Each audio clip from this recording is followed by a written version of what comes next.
भगवान ने जिस बालक की गर्भ में प्रवेश करके रक्षा की, उस बालक का नाम क्या हुआ? परीक्षित। हमारे पूज्य पिताजी महाराज के गुरुदेव भगवान एक बात कहते थे, और बड़े जन संत जन ये जिस बात को कहते हैं उस पर आप मोहर मानो ही कि ये सत्य ही है, ये ऐसे ही नहीं है। वे कहते हैं, बोले आप यदि किसी दिन कथा में बैठे हो, कथा श्रवण कर रहे हो, तो आप यह अपने ऊपर लागू कर सकते हो इस बात को कि आपके भी मातृ गर्भ में ठाकुर जी ने आपकी रक्षा की है। गुरुदेव कहते हैं, भगवान ने उत्तरा के गर्भ में प्रवेश करके परीक्षित की रक्षा इसलिए की क्योंकि ठाकुर जी को पता है कि इन मां के गर्भ में जो बालक है ये भविष्य में मेरी कथा का श्रोता होगा, इसलिए ठाकुर जी ने गर्भ में आके रक्षा की। नहीं तो जीवित अवस्था के द्रौपदी के 5 पुत्रों को भी बचा सकते थे ठाकुर जी, उनको नहीं बचाया। और उस उत्तरा के गर्भ के बालक जो कि अभी गर्भ में है, हमारे सब शास्त्रों में एक ही बात कही जाती है, ऐसा कर्म करो कि कभी गर्भ में ना जाना पड़े, पुनर्जन्म ना लेना पड़े। स्वयं ठाकुर जी गर्भ में प्रवेश कर रहे हैं। ऐसा क्या विशेष किया परीक्षित ने? कुछ नहीं, कथा सुनी, क्योंकि वो कथा का श्रोता है। ठाकुर जी को सोचो कितना प्रेम करते हैं श्रोताओं से, उनके गर्भ में प्रवेश करके रक्षा की भगवान ने। तो कहीं ना कहीं आज जब हम कथा सुन रहे हैं, कथा कह रहे हैं, कथा में बैठे हैं, तो हमारा कोई तो नाता है ठाकुर जी से, कभी ना कभी तो हमारी रक्षा की है ठाकुर जी ने। कई जन्मों से बुला रहे हो, कोई तो नाता जरूर होगा, नजरों से नजरें मिला न पाऊं, मेरी नजर का कसूर होगा। ये बात विश्वास करनी पड़ेगी। मैं देखता हूं कथा सुनते सुनते हमारे नेत्र सजल हो जाते हैं। क्यों? कथा ही तो है बस। क्यों सजल हो गए आपके नेत्र? क्योंकि कहीं ना कहीं आपने उन ठाकुर जी का कभी अनुभव किया है, इसीलिए अब कथा श्रवण करते करते नेत्र सजल हो रहे हैं, आपके रोंगटे खड़े हो रहे हैं, आपको नृत्य करने का मन कर रहा है, आपका नित्य कथा सुनने का इच्छा हो रही है। इसका मतलब है आपका कभी तो संबंध है ठाकुर जी से। भगवान ने परीक्षित की रक्षा की। वही परीक्षित बालक राज्य गद्दी पर बैठे, पांडव स्वर्गारोहण को चले गए, बड़े हुए परीक्षित, उनका ब्याह हुआ, जन्मेजय आदि पुत्र हुए। एक दिन परीक्षित भ्रमण कर रहे थे, तब उनको कलयुग मिला। कलयुग क्या कर रहा था? वृषभ के पैर काट रहा था। वृषभ यानी धर्म, वृषभ यानी बैल, उसी को धर्म स्वरूप माना गया। धर्म के 4 चरण होते हैं, सत्य, दान, दया और पवित्रता। आपके अंदर अगर ये चारों लक्षण हैं तो आप धार्मिक हो। कौन कौन से? सत्य, दान, दया और पवित्रता। अगर ये चारों आपके भीतर नहीं है तो आप धार्मिक नहीं हो। कलयुग में धर्म का केवल एक पैर बचा है, वो है सत्य। बाकी के 3 चरण कट चुके हैं कलयुग में। दान, दया और पवित्रता ये हम में है नहीं, केवल इसका आडंबर कर रहे हैं हम। कलयुग उसको भी काट रहा है, सत्य को, और धीरे धीरे कट ही रहा है। सत्य भी नष्ट होता जा रहा है संसार से।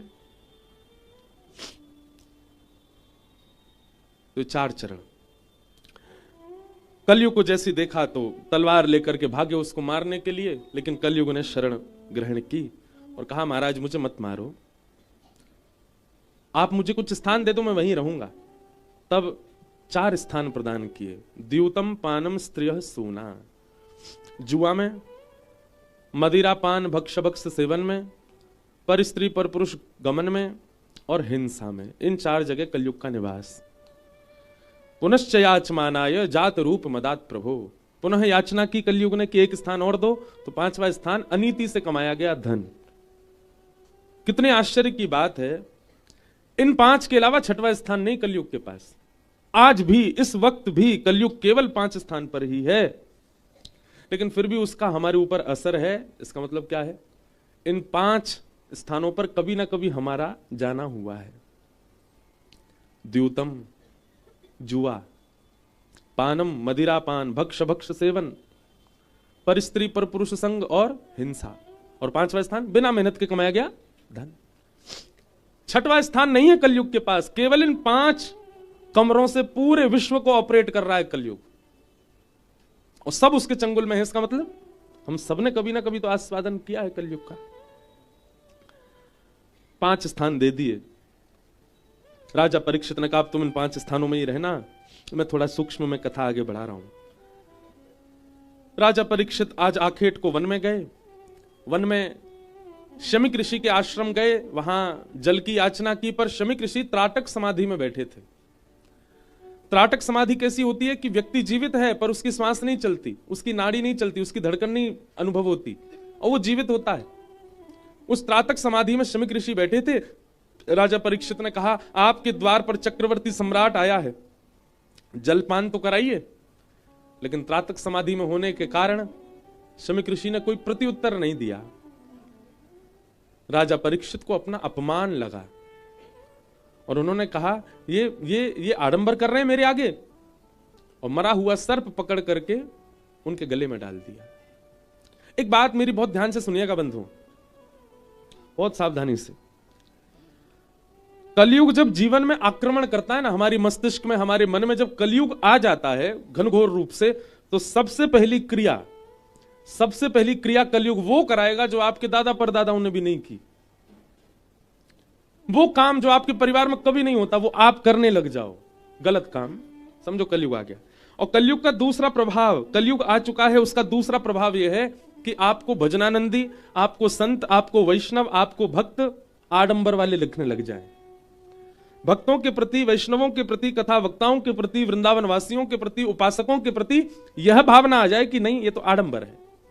एक बात बहुत ध्यान से सुनना, आप भले ही वृंदावन में रहते हैं, नित्य उर्द पुण्य लगाते हैं, नित्य नाम जप करते हैं, फिर भी आप किसी संत से मिलने गए और थोड़ी को प्रणाम करने के बाद उसकी एक किसी क्रिया में आपके मन में यह भाव आ गया ये शायद दिखावा है, समझो कलयुग का आप पे प्रभाव है। कलयुग का प्रभाव नहीं, उसका परिणाम क्या है कि भले ही सामने वाला दिखावा कर रहा हो फिर भी आपको लगेगा नहीं ये तो वास्तविक है। पढ़े लिखे लोग इसको क्या कहते हैं? अंधविश्वास। ये अंधविश्वास है। नहीं, भक्तमाल जी की एक कथा है कि एक राजा था, उसके सिर में बहुत दर्द रहता था। तो एक वैद्य ने आकर के कहा कि मानसरोवर में रहने वाले हंस, उनके हृदय को अगर लाया जाए और उससे एक दवाई बनाई जाए, उसका लेपन उनके सिर पे किया जाए तो उनका सर का दर्द हमेशा के लिए खत्म हो जाएगा। राजा ने सैनिकों को आज्ञा की जाओ मानसरोवर से हंस पकड़ के लाओ। सैनिक सब पहुंच गए मानसरोवर, लेकिन सैनिकों की वेशभूषा देख करके हंस उनके हाथ आए नहीं, दूर ही दूर रहे। 3-4 दिन तक सब सैनिक वहीं पड़े रहे, हंस हाथ नहीं आए। एक दिन उन सैनिकों ने देखा कि कुछ संत वहां पर आए और वे अपने हाथों से दाना चुगा रहे थे और हंस उनके हाथ से दाना ले रहे। सैनिक जैसे आगे बढ़े तो हंस सारे भाग गए। तो सैनिकों ने सोचा कि भाई हमारी वेशभूषा से भाग रहे हैं, हम भी अगर संत बन के आ जाएं तो शायद हमारे हाथ से भी कुछ पाएं, और जब ये पाएंगे तो हम इनको पकड़ लेंगे। तो हंसों का स्वभाव क्या था? संतों का सम्मान करते थे। ये सभी सैनिक संतों का रूप धारण करके गए और हाथ में दाना लेकर के हंसों को खिलाने गए। तो भक्तमाल जी में वर्णन है कि वे सब हंस जानते थे कि ये वही सैनिक हैं, लेकिन संत वेश में आए हैं। संत वेश में आए हैं, अगर हम इनके पास नहीं गए तो भेष का अपराध बनेगा। जानते हुए भी कि हमें बंदी बनाएंगे, जबरदस्ती जो हंस थे वे उनके समीप चले गए और सैनिकों ने थोड़ी देर तो दाना चुकाया और फिर मौका पाकर उनको पकड़ लिया, ले गए। ये दृश्य भगवान देख रहे थे। ठाकुर जी ने मन में विचार किया कि हंस जानते हुए भी कि ये सैनिक हैं, हमें बांध लेंगे, फिर भी भेष का सम्मान करने के लिए इन्होंने खुद को दे दिया। इनकी रक्षा मैं करूंगा। और ठाकुर जी एक वैद्य बन के राजा के यहां आ गए। हंसों को लाया गया पिंजरे में बंद करके, बस उनका वध करना ही था कि तुरंत ठाकुर जी आए और ठाकुर जी आके बोले, राजन सुनो, हम आपसे वचन देते हैं, इन हंसों को अभी मत मारो। हम एक औषधि आपके माथे से लगाते हैं, अगर 2 दिन में आपका दर्द ठीक ना हो तो आप इन हंसों का वध करना, लेकिन आपका दर्द यदि जड़ से खत्म हो जाए तो इन हंसों को छोड़ देना। राजा बोले ठीक है। अब भगवान अपने हाथ से तो कुछ भी मिला दें, वो मट्टी घुमा के लगा दें तो ठीक है जाएगा। ठाकुर जी तो नाटक कर रहे हैं, जे डाल वो डाल, घुमा के उसमें एक बढ़िया सा लेप बनाया राजा के सिर से लगाया, लगाते ही दर्द दूर हो गया। 2 दिन तक देखा, दर्द नहीं हुआ। बोले महाराज आपका औषधि बहुत बढ़िया। ठाकुर जी बोले बस हमारी यही भाव है कि आप इन हंसों, बोले आप कुछ मांग लीजिए, बोले बस एक ही मांग रहा है, इन हंसों को छोड़ दो। बोले ठीक है। हंसों को मुक्त करने लगे, इतने में ही वो वैद्य वहां से अंतर ध्यान हो गया। तब हंसों ने पिंजरे से बाहर आकर के बताया, बोले राजन ये कोई सामान्य वैद्य नहीं था, साक्षात ठाकुर जी थे। हम जानते हुए भी कि ये सैनिक हैं, लेकिन इनकी भेष संतों की थी, इसलिए हमने अपने आप को बंदी बनवाया। इस बात से रीझ करके ठाकुर जी आए तुम्हारे माथे से लेप लगाने के लिए। भैया संतन को सम्मान करो वो तो एक अलग बात है, पर नगरी संतन के भेष को ही सम्मान कर लो, वहां से ही ठाकुर जी प्रसन्न हो जाए कि ये उनके भेष का सम्मान करते हैं। कलयुग यदि जीवन में आ जाएगा ना बंधुओं, बहुत सावधानी से सुनिएगा, हमारी भक्ति में सबसे ज्यादा बाधा यदि कोई है तो वो एक ही है, और वो है वैष्णव अपराध। और ये हम सबसे बनता है, मुझसे भी बन जाता है।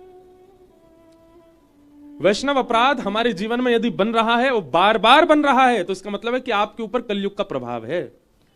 आपको एक साधक को देख करके भी, एक भजनानंदी को देख करके भी आपके मन में यह भावना आती है कि कहीं ना कहीं ये थोड़ा बहुत तो आडंबर है। ये वैष्णव अपराध है, और ये कलयुग आपके ऊपर आ चुका है, इस बात का प्रमाण है। आप बिहारी जी गए और शिकुंज बिहारी लाल जी का दर्शन करते समय तभी आपने पुजारी जी जो आगे घूम रहे थे, और उनके प्रति ऐसी भावना आ गई जो पुजारी जी तो बस पैसा लेवे के काज डोल रहे हैं, बन गया अपराध। और ये अपराध कौन बनवाता है? कलयुग। भक्तों का स्वरूप ऐसा नहीं, मीराबाई का स्वरूप ऐसा नहीं था।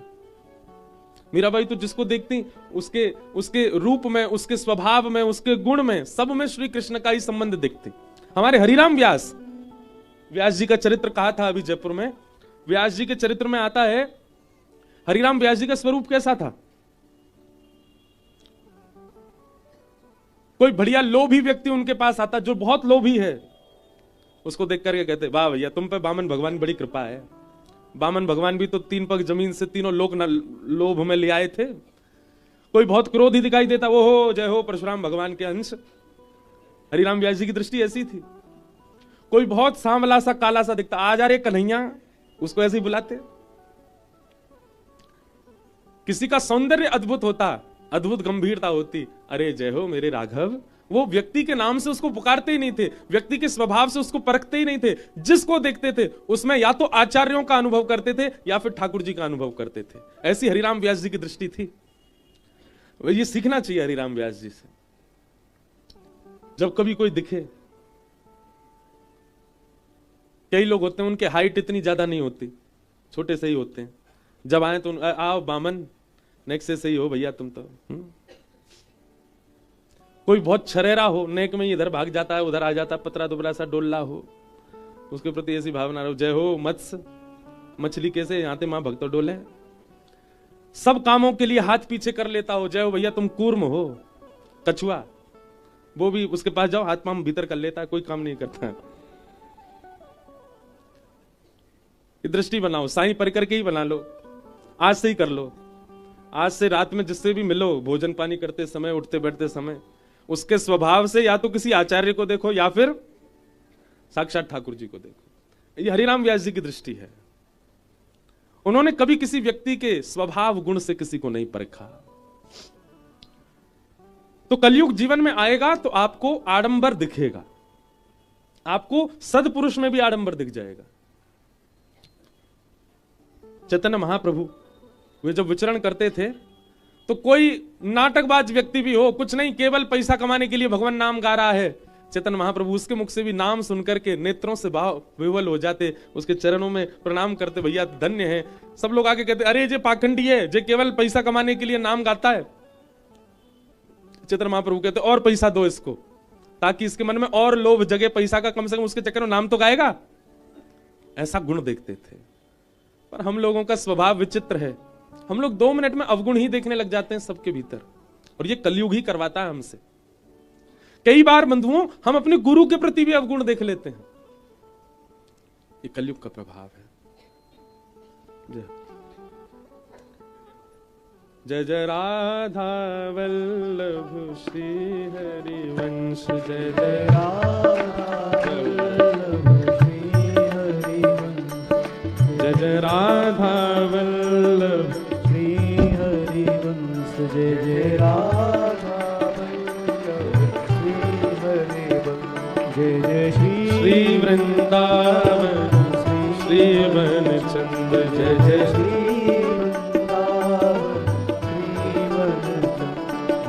ये देखो ब्रज के संत जासों छुप भी जाए वाकू सखी बना दे। सखी बनवे को मतलब है ठाकुर जी की अधिकारिणी बना दे। हमारे हिताश्रम वाले पूज्य महाराज जी पधारे हैं, बारंबार महाराज जी को वंदन जय। तो कलयुग के ये पंच स्थान, राजा परीक्षित स्वयं भटक गए, शमीक ऋषि के गले में मरा हुआ सर्प डाल दिया, और शमीक ऋषि के पुत्र श्रृंगी, उनको जब ये बात पता चली कि मेरे पिता के गले में मरा हुआ सर्प डाला है, तुरंत उन्होंने श्राप दे दिया, इति लंघित मर्यादम तक्षकः सप्तमे हनि। मैं श्राप देता हूं कि तक्षक सर्प के डंसन से राजा परीक्षित की 7 दिन के अंदर मृत्यु हो जाएगी।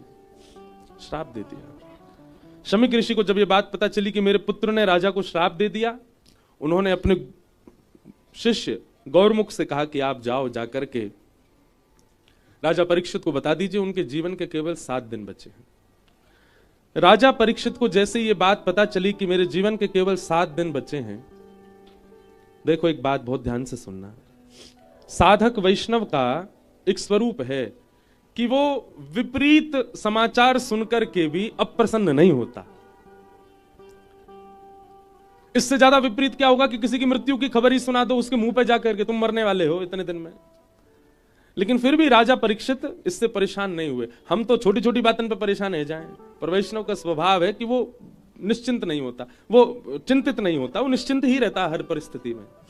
सूरदास जी का एक पद है, जैसे राखो तैसे रहूं, जानत हो दुख सुख सब जन के, मुख से कछु ना कहूं। आप सब जानते हो ना, मैं क्या बताऊं आपको, जैसे राखो तैसे रहूं।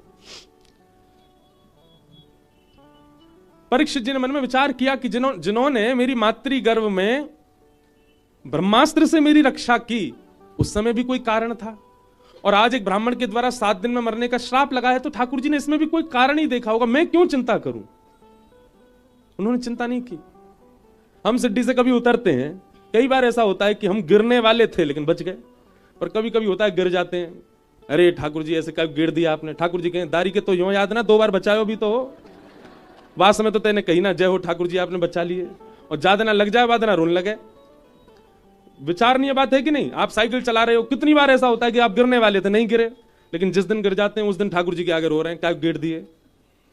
घर में परिवार का कोई सदस्य बीमार हो गया, बीमार होकर बेचारा ठीक हो गया, लेकिन किसी दिन बीमार हो गया और इतना बीमार हुआ कि ठीक ही नहीं हो रहा, तो ठाकुर जी शिकायत शुरू हो जाती है। ठाकुर जी कहते हैं ये कितनी बार बीमार हुआ, उतनी बार सही भी तो हुआ, तब तो तुमने क्षमा नहीं किया, तब तो तुमने एक बार भी नहीं कहा कि ठाकुर जी आपकी बड़ी कृपा, और जब अब सब सही नहीं हो रहा तो फिर शिकायतें लगा रहे हो। ये समझने वाली बात है, राजा परीक्षित से सीखो। राजा परीक्षित कह रहे हैं कि जब मेरे मातृ गर्भ में ब्रह्मास्त्र आकाश में था तो वो रक्षा करने आए थे, और आज 7 दिन में मरने का श्राप लगा है, तो इसमें भी कुछ ना कुछ होगा। हमारे पूज्य गुरुदेव भगवान रामानुज गुरु जी बहुत अच्छी बात कहते हैं, ध्यान से सुनना। विश्वासो फलदायक। राजा परीक्षित जब अपनी मातृ गर्भ में थे तो भगवान शस्त्र लेकर के गए और उनकी रक्षा की, और राजा परीक्षित जब जीवित अवस्था में 7 दिन में मरने का श्राप लगा तो भगवान शास्त्र रूप धारण करके आए और उनकी रक्षा की, भागवत जी के रूप में आए। अच्छा, दोनों में भी कारण। गुरुदेव भगवान कहते हैं, मैंने देखो गुरुदेव का दर्शन नहीं किया, पर गुरुदेव की लिखनी कई छोटे छोटे ग्रंथ वो पढ़े हैं मैंने। एक जगह गुरुदेव कह रहे हैं कि वहां अश्वत्थामा ने शस्त्र छोड़ा था मारने के लिए, तो भगवान शस्त्र से ही रक्षा करने आए। चक्रा नाम की गदा को घुमाया भगवान ने गर्भ में जाके, और आज एक ब्राह्मण ने वाक वज्रम विशशरजह, वाणी का वज्र छोड़ा है, तो ठाकुर जी भी वाणी रूपी धारण करके आए रक्षा करने के लिए। कथा का, कथा क्या है, वाणी रूप है। परीक्षित को 7 दिन में मरने का श्राप लग गया। परीक्षित जी महाराज चिंतित नहीं हुए, बल्कि विचार करने लगे, अच्छा है, दुनिया में किसी को नहीं पता कि उसका अंत कब होगा, पर मैं दावे से कह सकता हूं कि 7 दिन पहले मेरी मृत्यु नहीं होगी। मेरे पास 7 दिन शेष हैं। इसमें भी भगवान का एक संकेत मैं मान लूं कि ठाकुर जी ने मुझे पहले ही बता दिया कि इतने दिन आए तेरे पास, अपना कल्याण कर ले। मैं कितना भाग्यशाली हूं। व्यक्ति को क्या पता कि उसके प्राण कब निकले। राजा परीक्षित ने अपने पुत्र को जन्मेजय को राज्य गद्दी पर बिठाया, स्वयं वन में चले गए। अनेक संत ऋषि गण सब गंगा जी के तट पे आ गए। सबसे राजा परीक्षित ने एक ही प्रश्न किया, जल्दी मरने वाले की मुक्ति का उपाय बताओ। पर कोई भी प्रमाणित नहीं बता पाया क्या करना चाहिए। तभी तत्रा भवद भगवान व्यासपुत्रो यदच्छया गामटमानो नपेक्ष अलक्षलिंगो निजलावतुष्टो वृतश्च वालैरवधूत भेष। बोलो सुखदेव जी महाराज की। श्री सुखदेव भगवान प्रकट हो गए और चलते हुए आ रहे हैं राजा परीक्षित के पास। सिंहासन पर आकर के विराजमान हो गए। राजा परीक्षित ने चरणों में प्रणाम किया और प्रश्न किया, भगवान अतः पृच्छामि संसिद्धिम योगिनाम परमम गुरुम पुरुषस्येह यत् कार्यम म्रियमाणस्य सर्वथा। जल्दी मरने वाले की मुक्ति का उपाय बताओ। एक बहुत प्रिय भाव है मेरे हृदय का, बहुत कम गाता हूं मैं, पर आज साईं के यहां गाऊंगा।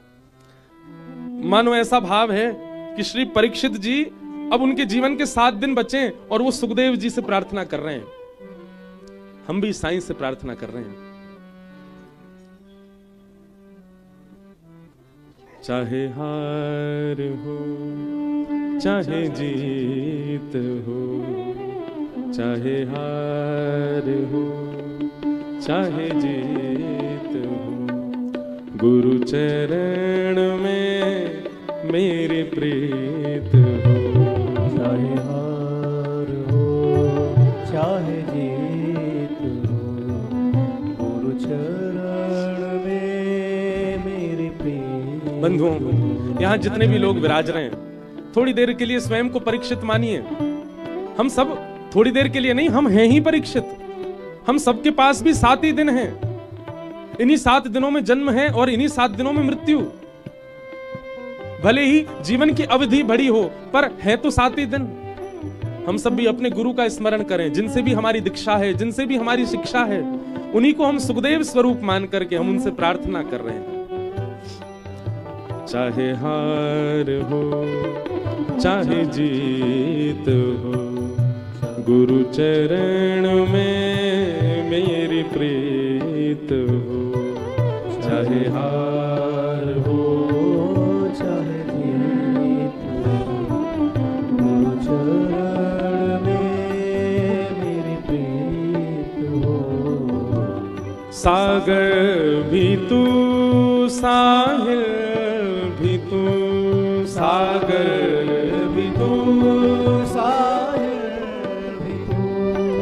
सागर भी तू, साहिल भी तू, सागर भी तू, साहिल भी तू, मझधार और माझी भी तू, मझधार और माझी भी तू, मझधार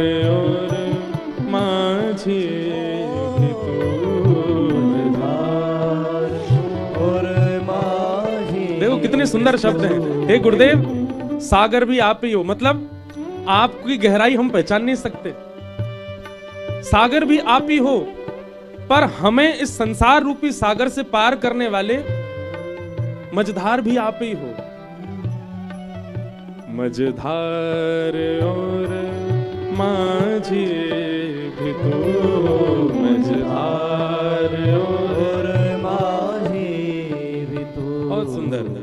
इस प्रकृति का तुम गीत हो, इस प्रकृति का तुम गीत हो, गुरु चरण में मेरी प्रीत हो, गुरु चरण में हो, चाहे हार हो चाहे जीत हो, गुरु चरण में मेरी प्रीत हो।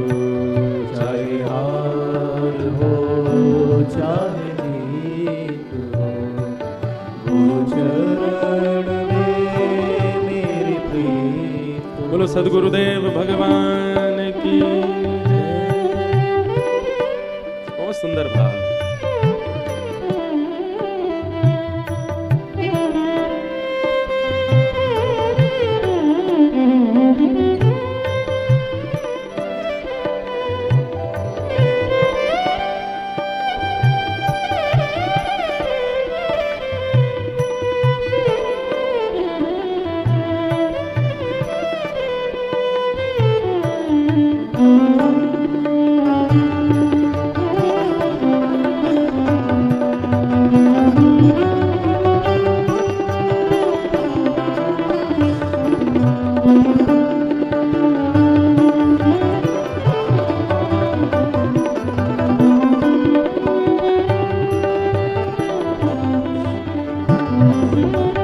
दुनिया ये जाने क्या भला, दुनिया ये जाने क्या भला, दुनिया ये जाने क्या भला, दुनिया ये जाने क्या भला, तेरे रूप में मुझे क्या मिला, तेरे रूप में मुझे क्या मिला, तेरे रूप में मुझे क्या मिला, तेरे रूप में मुझे क्या मिला। गुरुवर मेरे मनमीत हो, गुरुवर मेरे मनमीत हो, गुरु चरण में मेरी प्रीत हो, गुरु चरण में मेरी प्रीत हो। चाहे हार हो चाहे जीत हो, गुरु चरण में मेरी प्रीत हो। चाहे हार हो चाहे जीत हो, गुरु चरण में मेरी प्रीत हो, गुरु चरण में मेरी प्रीत हो, गुरु चरण में मेरी प्रीत हो। बोलो सद्गुरुदेव भगवान की। श्री सुखदेव जी महाराज मंच पर विराजमान हो गए। परीक्षित हाथ जोड़ करके सामने बैठे और कह रहे हैं, भगवान जिसके जीवन के केवल 7 दिन बचे हैं उसको मुक्ति के लिए क्या करना चाहिए, कृपा कीजिए। बंधुओं, मैं एक बात कहता हूं, जो आपके संशय का समाधान बता दे वो गुरु है, या फिर आपका संशय ही बदल दे वो गुरु है। कभी ना कभी संशय का समाधान बताने वाला भी गुरु होता है और आपका संशय ही सुधार दे। कई बार हमारा गलत संशय होता है, जैसे कि आगे के प्रसंग में आप समझेंगे कि परीक्षित पूछ रहे हैं 7 दिन में मरने वाली की मुक्ति का उपाय क्या है, और श्री सुखदेव जी महाराज थोड़ी देर परीक्षित की ओर देखते हैं और फिर कहना प्रारंभ करते हैं, परीक्षित का प्रश्न सुधारते हैं। परीक्षित कि वरियानेशते प्रश्न कृतो लोक हितं नृप आत्मवित् सम्मतः पुंसा श्रोतव्यादिषु यपर। परीक्षित, तुम कह रहे हो जल्दी मरने वाले की मुक्ति का उपाय क्या है। अगर यह प्रश्न तुमने पूरे विश्व के लिए किया है तो यह प्रश्न तुम्हारा अच्छा है, लेकिन अगर यह प्रश्न कहीं तुम अपने लिए कर रहे हो तो यह प्रश्न अच्छा नहीं है। तुम कौन हो, पहले अपने ऊपर विचार करो। तुम वो बालक हो जिसने जन्म बाद में लिया, मां के गर्भ में भगवान का दर्शन पहले किया। पूरा विश्व जानता है कि ठाकुर जी ने उत्तरा के गर्भ में आकर के तुम्हारी रक्षा की। क्या भगवान ने तुम्हारी रक्षा ऐसे ही कर दी? ठाकुर जी का कोई तो उद्देश्य होगा ना। किसी की रक्षा ठाकुर जी कर रहे हैं तो इसका मतलब ठाकुर जी उससे कुछ चाहते हैं। ना जाने कितने बालक मातृ गर्भ से बाहर आ ही नहीं पाते, जन्म ही नहीं ले पाते, ठाकुर जी सबको तो नहीं बचाते। लेकिन तुम में ऐसी क्या विशेषता है कि ठाकुर जी ने तुम्हारी रक्षा की? और जिस बालक की भगवान ने गर्भ में जाके रक्षा की, वो बालक कुछ दिन पृथ्वी पर रहने के बाद ब्राह्मणों के द्वारा शापित हुआ। जय बोलो वृंदावन बिहारी श्यामा प्यारी कुंज बिहारी, जय जय श्री हरिदास दुलारी। श्यामा प्यारी कुंज बिहारी, जय जय श्री हरिदास दुलारी। श्यामा प्यारी कुंज बिहारी, जय जय श्री हरिदास दुलारी। श्यामा प्यारी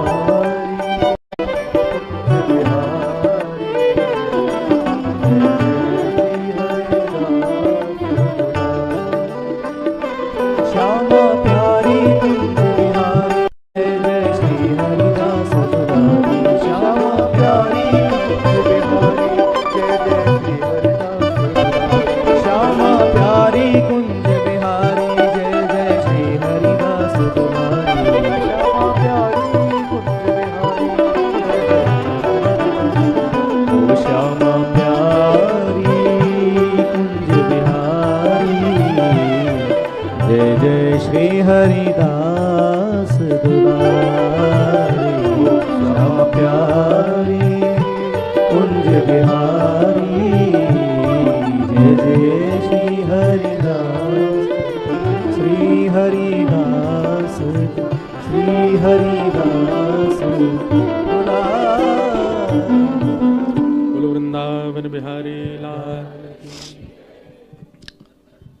परम आनंद की बात है, आज हमारे मध्य में परम पूजनीय श्री प्रशांत गिरी जी महाराज, पूज्य महाराज जी पधारे हैं। आपको बारंबार प्रणाम।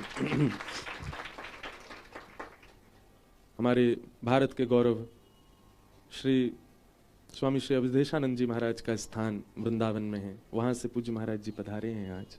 बहुत बहुत वंदन। और साथ ही जिन्होंने दास को भागवत जी का अध्ययन कराया, हमारे शिक्षा गुरुदेव शिव प्रसाद उपाध्याय जी आए हैं, उनको भी बारंबार प्रणाम वंदन।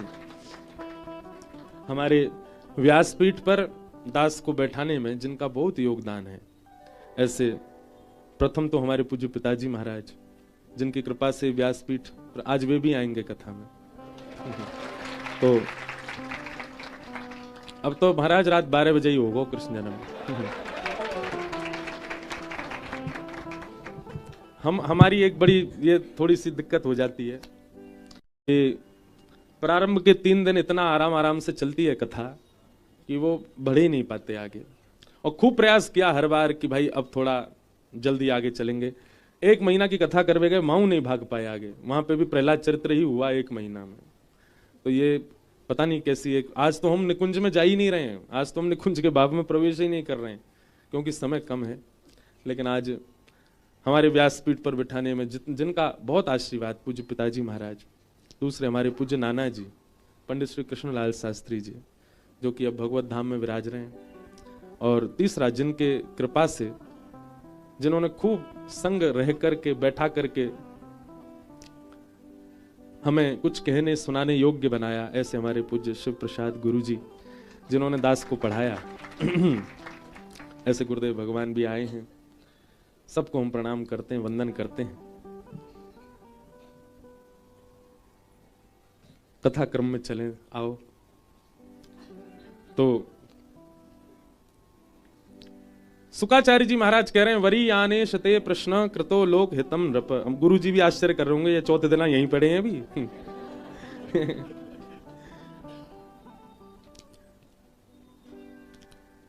भागवत जी इतनी अद्भुत हैं, इतनी विस्तृत हैं कि कैसे 7 दिन में पूरी करें, हमें तो समझ ही नहीं आती।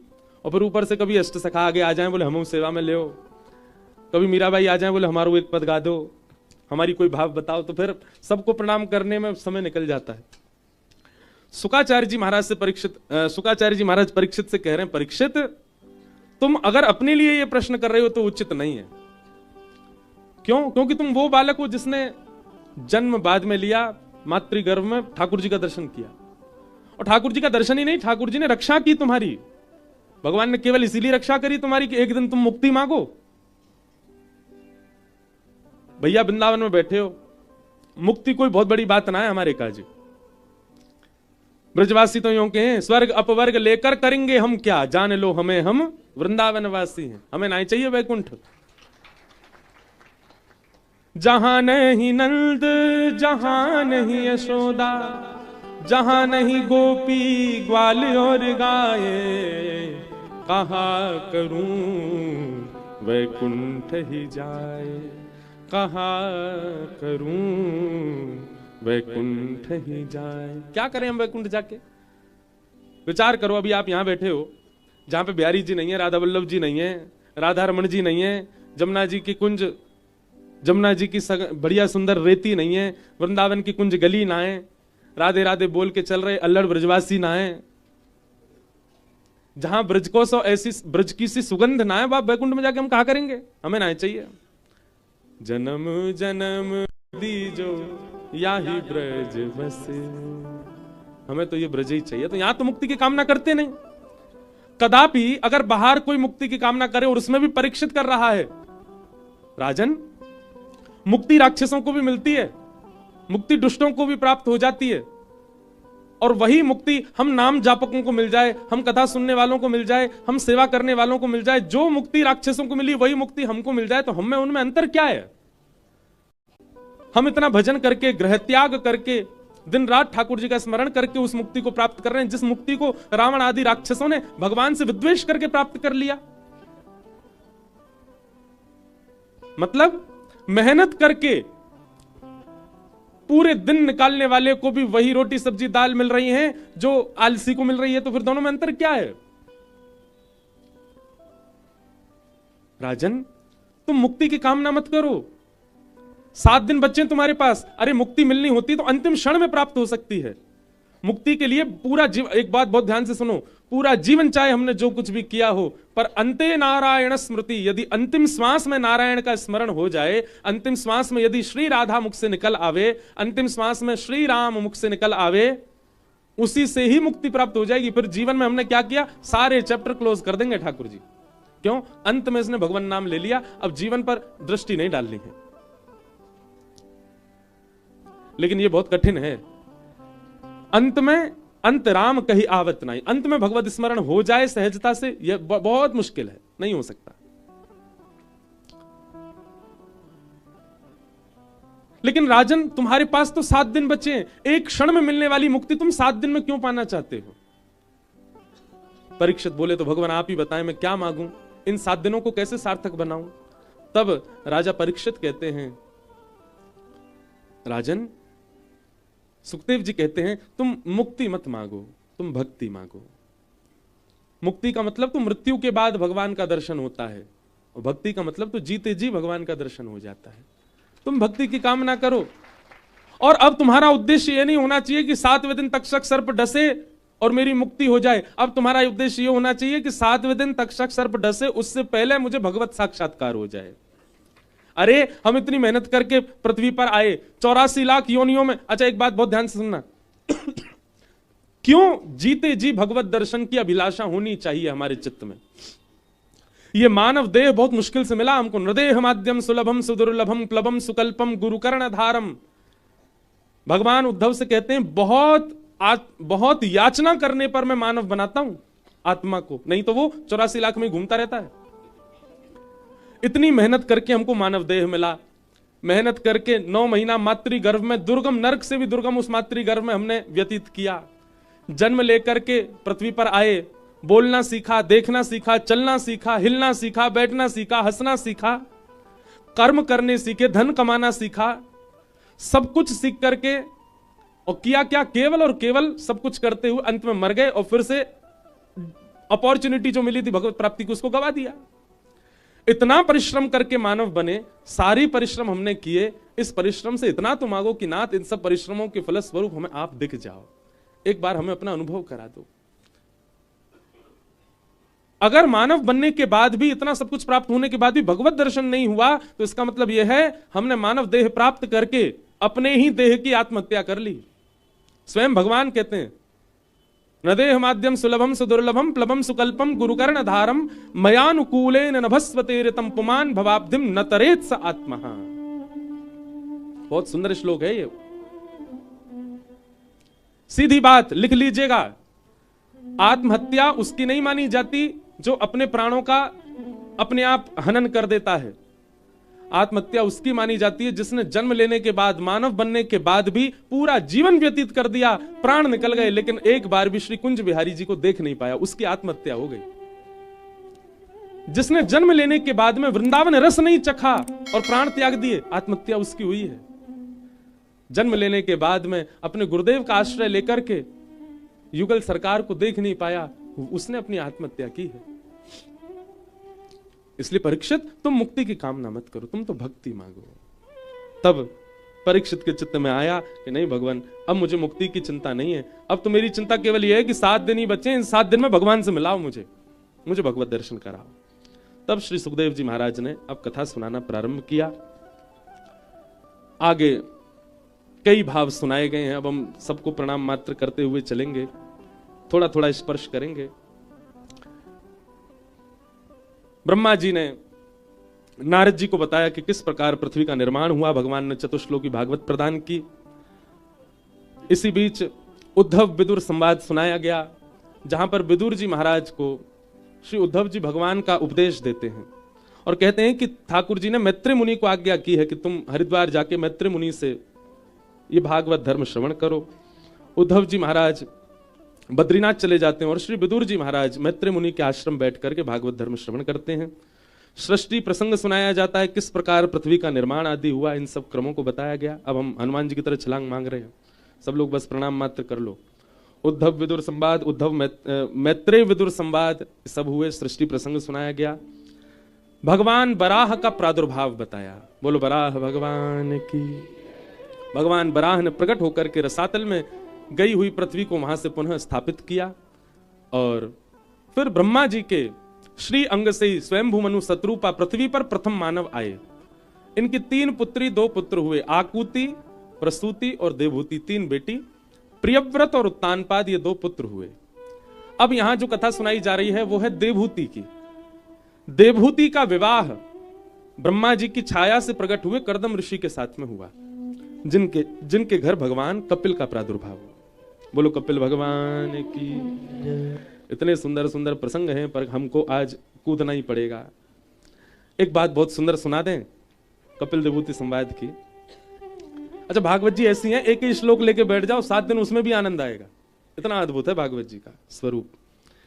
श्री कर्दम ऋषि जिनसे देवहूति माता का विवाह हुआ, उनके यहां भगवान कपिल क्यों आए? मैया बैठ जाओ, विराज जाओ, हाँ इधर देखो, यहां देखो, सब लोग कथा सुनो। बेचारी जा रही होंगी, मैंने बैठा देंगे, सब लोग इधर देखो। भगवान क्यों पधारे कर्दम ऋषि के यहां? बहुत सुंदर कथा है, ध्यान से सुनना। कर्दम ऋषि ने 1000 वर्ष तक तपस्या की। तपस्या से भगवान प्रसन्न हुए, प्रसन्न होकर के कहा वरदान मांगो, क्या चाहिए? तो कर्दम ऋषि ने ऐसा वरदान मांगा कि भगवान के नेत्र प्रेमाश्रुओं से भर गए। कर्दम ऋषि क्या मांग रहे हैं कि तथा सचाहम परिवोडुकाम समान शीलाम ग्रह मेद धेनुम उपेयवान मूलमशेष मूलम दुराशय काम दुदांग्रिपश्य। बहुत ध्यान से सुनो, कर्दम ऋषि कह रहे हैं, हे नाथ, 1000 वर्ष की तपस्या का मुझे एक ही फल चाहिए। क्या? मैं जितना आपसे प्रेम करता हूं, मैं जितनी आपकी सेवा करता हूं, मैं जितना आपसे स्नेह करता हूं, मुझसे भी अधिक प्रेम स्नेह, मुझसे भी अधिक प्रेम स्नेह और सेवा करने वाली एक कन्या से मेरा ब्याह हो जाए, ऐसी कृपा कर दो।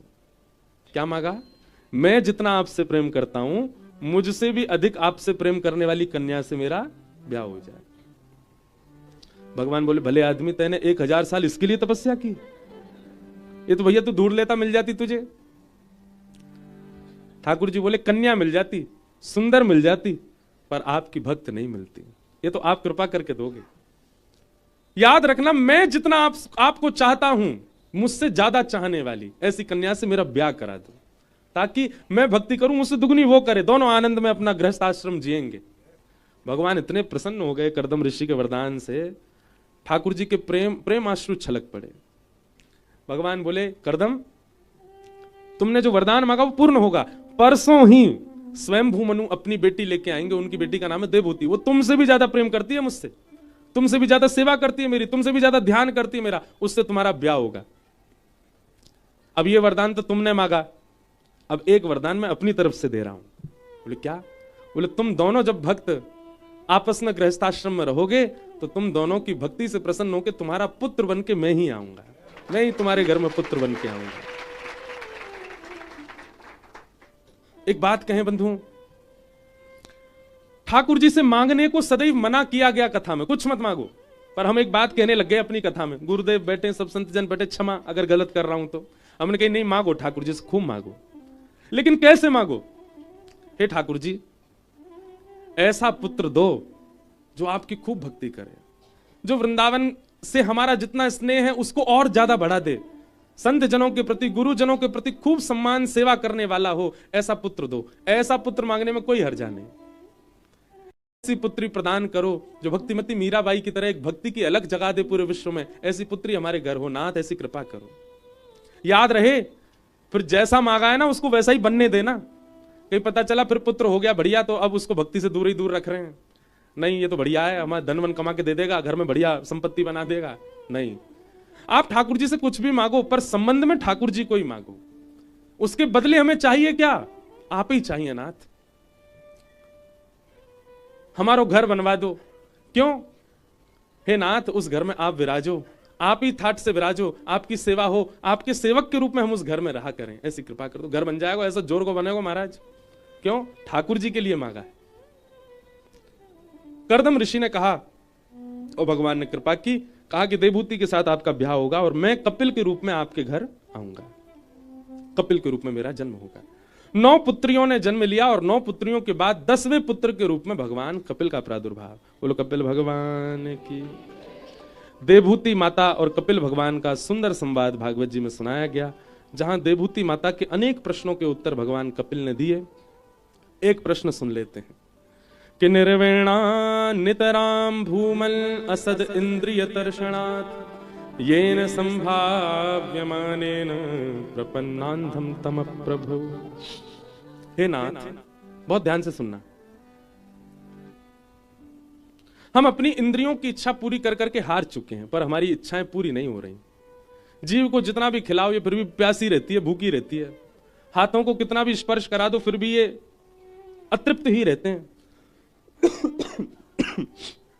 सर्वांगीण इंद्रियों को कितने भी भोग वस्तु दे दो, इनकी तृप्ति नहीं होती कभी भी। हे नाथ, इन असंत इंद्रियों की तृप्ति का उपाय क्या है? ऐसा हम क्या करें जिससे हमारी इंद्रियों को एक ठौर प्राप्त हो जाए, फिर ये इंद्रियां कहीं ना भटकें, फिर जीव की इच्छा समाप्त हो जाए, नेत्रों की इच्छा समाप्त हो जाए, कानों की इच्छा समाप्त हो जाए, सर्वांगीण इंद्रियां सम हो जाएं। ऐसा कोई उपाय बताओ नाथ। भगवान कपिल कहते हैं भैया एक ही उपाय है। क्या?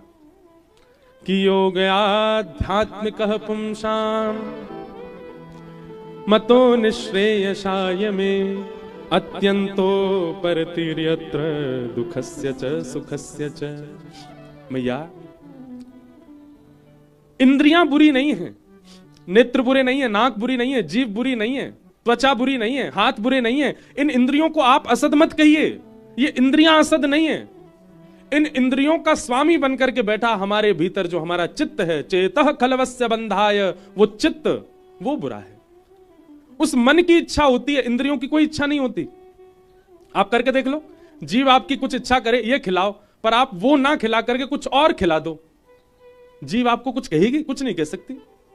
लेकिन हम उसके इतने अधीन हो चुके हैं कि जीव जो कहती है हम उसको खिलाते ही हैं, नेत्र जो कहते हैं हम उसको दिखाते ही हैं, कान जो कहते हैं वो हम उसको सुनाते ही हैं। पर यदि जो वे मांगे वो ना दिया जाए तो संभव है कि इंद्रियां हमारी सम हो सकती हैं। मैया, इंद्रियां बुरी नहीं है, इंद्रियों का स्वामी बन बैठा हमारा मन बुरा है। इस मन को सुधारना है, और मन को सुधारने का एक ही तरीका है, क्या? मन का वातावरण शुद्ध कर दो। हम कैसे के संग बैठते हैं, कैसे के संग खाते हैं, कहां जाते हैं, कैसा बोलते हैं, कैसा सुनते हैं, इन सब का प्रभाव मन पर पड़ता है। यदि इन सब में श्री कृष्ण आ जाएं, मिलें तो श्री कृष्ण, बैठें तो श्री कृष्ण, सुने तो श्री कृष्ण, पाएं तो मतलब सब कृष्ण संबंधी हो जाए, तो मन को सुधरना ही पड़ेगा। इसलिए मैया, इंद्रियों को मत सुधारो, मन को सुधारो। और मन को सुधारने के लिए क्या करना पड़ेगा? सत्संग। जैसा वातावरण रखोगे वैसा मन होता चला जाएगा। तजोरे मन हरि विमुखन को संग, तजोरे मन हरि विमुखन को संग, जाके संग कुमति उपजत है, जाके संग कुमति उपजत है, पड़त भजन में भंग हो, पड़त भजन में भंग, तजोरे मन हरि विमुखन को संग, तजोरे मन हरि विमुखन को। एक बात याद रखिएगा बंधुओं, जैसी सेवा पहले बन रही थी वैसी अब नहीं बन पाती। जैसा नाम जप होना चाहिए वैसा नहीं हो पाता। जितनी रति कथा सत्संग में होनी चाहिए उतनी नहीं बन पा रही है। कहीं ना कहीं आप किसी कुसंगी व्यक्ति से कहीं ना कहीं टच में तो हो, उसका ही प्रभाव। एक बार त्याग कर दीजिए उसका, आप अपने आप अनुभव करेंगे कि आपका भजन बढ़ रहा है, आपकी सेवा बढ़ रही है, आपका नाम में रुचि बढ़ रही है, आपकी सत्संग में रुचि बढ़ रही है, वृंदावन के प्रति प्रेम बढ़ रहा है। संग का बहुत बड़ा असर होता है हमारे मन के ऊपर। हमें लगता है कि व्यक्ति कैसा भी क्यों ना हो, हमारा काम तो बनवा रहा है, कोई बात नहीं, भक्ष भक्ष खाता है, मदिरा पीता है, लेकिन हमारा काम है ना, इसलिए इससे संबंध रखना पड़ेगा। नहीं, उसका त्याग कीजिए। और कई बार आप शरीर से किसी व्यक्ति से दूर नहीं हो सकते, मन से त्यागिए, मन से त्याग दो। मन से उन सब लोगों को त्यागो जो हरि विमुख हैं, उनको मन में स्थान नहीं देना है। वो मिल जाएं तो हाथ जोड़ो, मिल जाएं तो गले भी लग जाओ, पर मन में उनको स्थान मत दो। हम लोग नाटक करना बहुत अच्छा जानते हैं, मानवों को एक खूबी दे रखी है ठाकुर जी ने, नाटक बहुत बढ़िया करते हैं हम लोग। जैसे ही ऐसा व्यक्ति मिले जो भगवत विमुख है, उससे इतने अच्छे से मिलो कि उसको लगे कि आप उसके बहुत प्रेमी हो, पर मन में उसको स्थान मत दो। मन से उन सब का त्याग करो जो हरि विमुख है, और धीरे धीरे धीरे धीरे तन से भी त्याग करने का प्रयास करो। आप देखेंगे जिस दिन आप उसका त्याग कर देंगे, मन और तन दोनों से, उस दिन आपका भजन एक अलग स्थिति में आ जाएगा। मीराबाई ने अपने ससुराल पक्ष का त्याग नहीं किया। राणा जी ने खूब विष पिलाए, खूब प्रकार से मीराबाई को प्रताड़ित करने का प्रयास किया। उनकी ननद, वो भी बहुत प्रयास करती थी मीराबाई को पीड़ित करने की, पर मीराबाई ने उनका त्याग नहीं किया।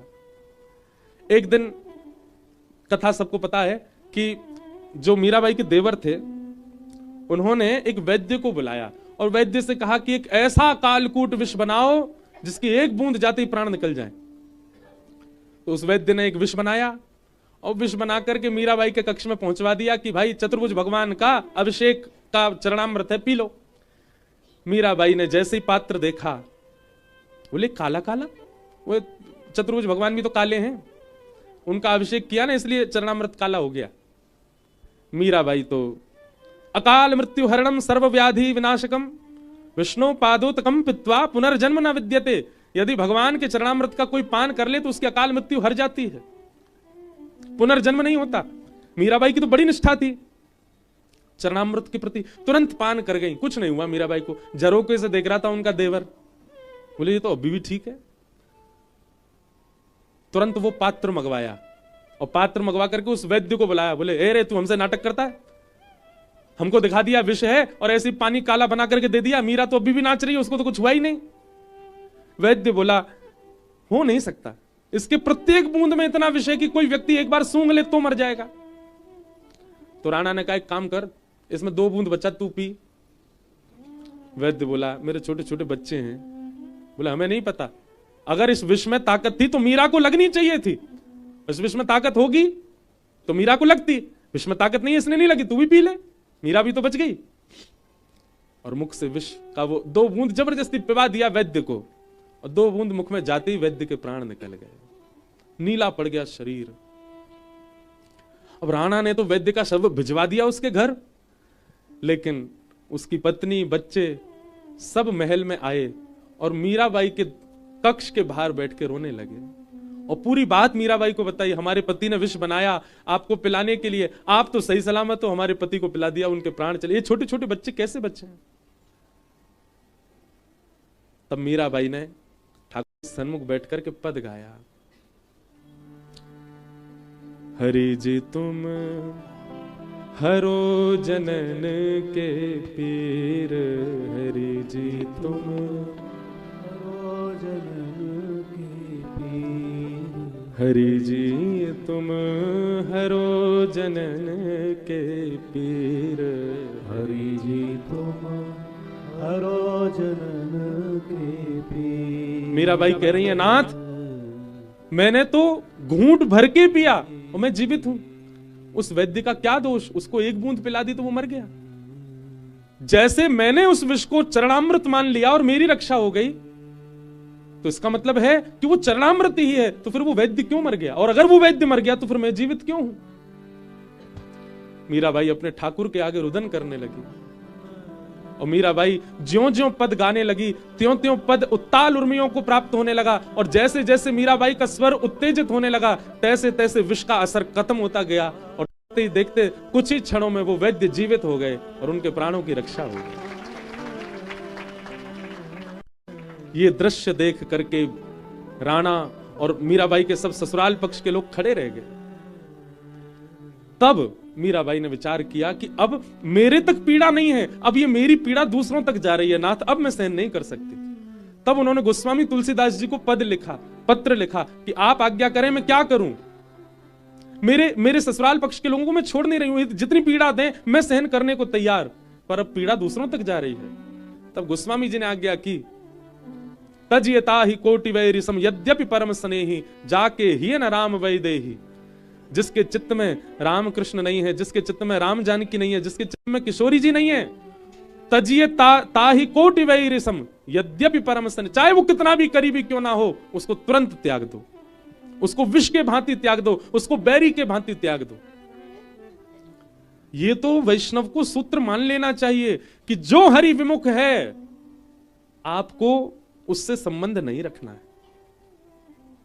चाहे कैसा भी हो वो, क्योंकि आपके भजन में बाधा ही वो बनेगा, उसके विचार बनेंगे।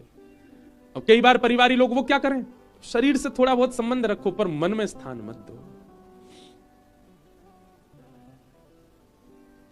तो मन यदि अपने वातावरण को शुद्ध कर लेगा तो आपका मन, आपकी इंद्रियां अपने आप वश में होती चली जाएंगी। भगवान कह रहे हैं मैया मन को सुधारो। इस प्रकार मैया के अनेक प्रश्नों के उत्तर भगवान कपिल ने दिए। हम कपिल विभूति संवाद को प्रणाम करते हैं।